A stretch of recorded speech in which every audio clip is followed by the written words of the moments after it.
এই আন্দোলনের main stake holder বিভিন্ন ছাত্র সংগঠন, ছাত্ররা। এর ভিতরে গুরুত্বপূর্ণ ভূমিকাই ছিল ছাত্র শিবির। এটা কেউ অস্বীকার করতে পারবে না যে ইসলামী ছাত্র শিবিরের শহীদ সংখ্যাই সবচেয়ে বেশি হবে। এখানে আমাদের শহীদ, অন্যদের শহীদ এইটা বলতে চাই না। আমরা বলতে চাই এই শহীদরা হলো এই জাতির, এই শহীদরা হলো এই দেশের, এই শহীদরা হলো এই পুরো আমার এই প্রজন্মের।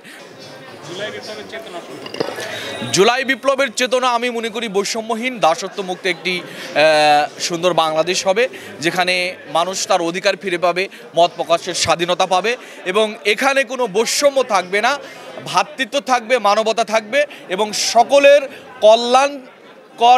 সকলের জন্য কল্যাণ হবে এমন একটি রাষ্ট্র থাকবে। এটা হলো 24-এর বা জুলাই বিপ্লবের মূল স্পিরিট। দেশের ছাত্র জনতার বিরুদ্ধে উদ্দেশ্যে বলতে চাই যে ছাত্র জনতা যেভাবে ফ্যাসিবাদের এই বিরোধী আন্দোলনে যেভাবে ভূমিকা রেখে একটি ফ্যাসিবাদ মুক্ত বাংলাদেশের স্বপ্ন এঁকে দিয়েছে প্রত্যেক মানুষের মনে মনে, এখনও সে ফ্যাসিবাদীরা ষড়যন্ত্রে লিপ্ত।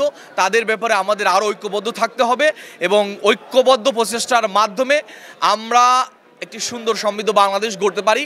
সেই বাংলাদেশের স্বপ্ন নিয়ে আমাদের সকলকে এগিয়ে আসতে হবে।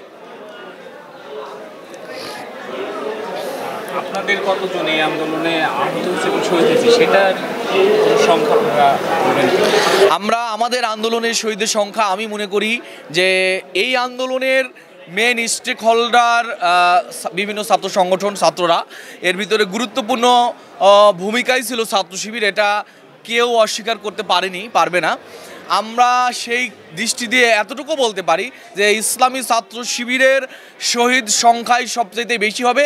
তবে আমরা একটা বক্তব্য স্পষ্ট করেছি যে আমরা এখানে আমাদের শহীদ, অন্যদের শহীদ এইটা বলতে চাই না। আমরা বলতে চাই এই শহীদরা হলো এই জাতির, এই শহীদরা হলো এই দেশের, এই শহীদরা হলো এই পুরো আমার এই প্রজন্মের। কাজেই আমরা আমাদের শহীদ, আমাদের সংখ্যা, তাদের সংখ্যা বলে বলে এই যে ভাগ করে নেওয়া, এই ভাগের পক্ষে আমরা যেতে চাচ্ছি না।